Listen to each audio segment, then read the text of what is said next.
Yeah, you would think so.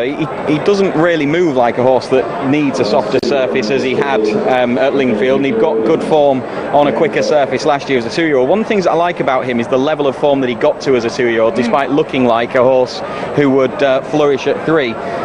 He's got that experience around Lingfield, which is a bit of a help coming here to Epsom, I think. He's going the right way, and he looks like another one that should stay. Will Bangkok stay? I've got a bit of a doubt on pedigree. He definitely should, but when you watch him back, it's a little bit of a worry. He put the race to bed very quickly at Sandown, and then was being closed down late by a horse that, if he'd have got out sooner, would have got even closer. And it was basically a bit of tactical pace and ability to quicken that won him that race at Sandown. Yeah, I share those concerns, and I'm concerned about whether Mad Moon will stay. I think he'll like 10 furlongs. Ruby likes Mad Moon. I do. I think he's the value in the race for anyone for an each-way bet. A bit late to be saying it now, but I do. I think watching him, I know pedigree suggests he shouldn't, but actually watching the horse and what the horse has done, 2-mile race as a 2-year-old, the way he finished in the Guineas, to me he looks like a horse that wants further. Circus Maximus is quite short, isn't he, at 10 to 1? Yeah, he was. Frank on Frank, that's the money on Frankie, is it? Yeah, could be, could well be, couldn't it? Could be. Last couple coming forward, and we will almost be set for the 2019 Investec Derby. Let's enjoy it in the company of Simon Holt. They're ready for the 2019 Investec Derby, and they're off.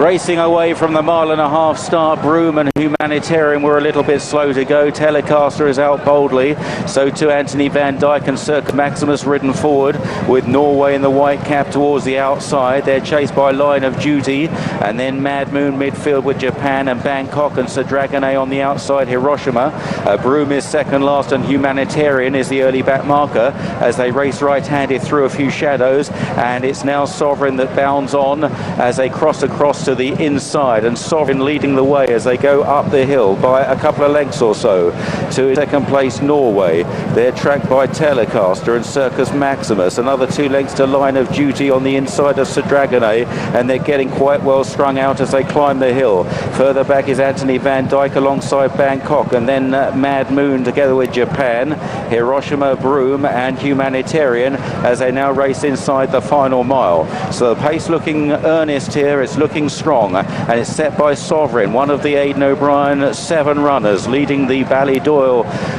team here. Sovereign by a couple of lengths to Norway second, Circus Maximus in third, Telecaster is handy in fourth, then a break of about 4 lengths back to Line of Duty in the dark blue jacket, Ryan Moore on Sir Dragonet as they begin to run down the hill now. Bangkok further back, and then on the inside Anthony Van Dyke followed by Japan, and then Mad Moon is further back in the field. They remain quite well strung out. Broome is moving up out wide, and then towards the rear Hiroshima in the noseband and Humanitarian on the descent now towards Tattenham Corner. They've got 5 furlongs left to cover, and Sovereign is out clear, chased by Norway in second place. Telecaster on the inside of Circus Maximus, then Line of Duty. Sir Dragonet is just in behind these, about 6 lengths off the pace as Broome now makes good progress on the wide outside. They're followed by Mad Moon. Behind those is Anthony Van Dyke. Line of Duty making ground in the all blue jacket. Bangkok further back down the home straight. Sovereign and Norway coming back to the field. Circus Maximus to Dragonet on the outside.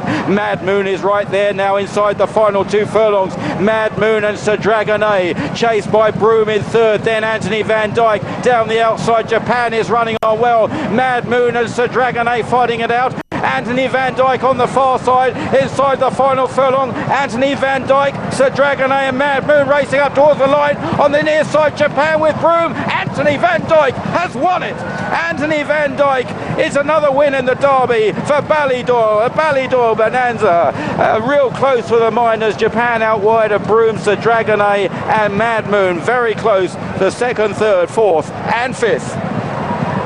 A record equalling 7th success in the Derby for trainer Aidan O'Brien, master trainer Aidan O'Brien, and a first for Shamie Heffernan. He's won the Oaks, well this time he's won the Derby. Anthony Van Dyke, he had some traffic problems that he had to negotiate his way through, but he came through and he saw it out really strongly, and there is a crowd scene for second, third, fourth and fifth. We will wait for the judge to hammer that out. What we can say, Anthony Van Dyke on his second start this season following winning the Lingfield Derby trial has won the Derby itself. Great race to watch.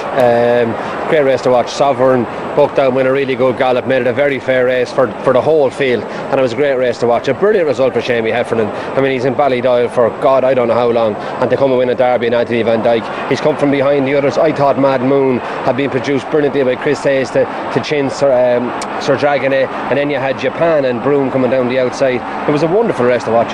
It really was, and Japan's won a stormer actually for a horse who'd had a setback prior to the Dante. He's run an absolutely massive race, and the progress from the Dante to today was massive, wasn't it? He's run an exceptionally good race, and he was staying on all the while. I think Anthony Van Dyke, who's gone across onto that far side, has opened up nicely, and he's away from the other four that are in a bit of a heat, and the front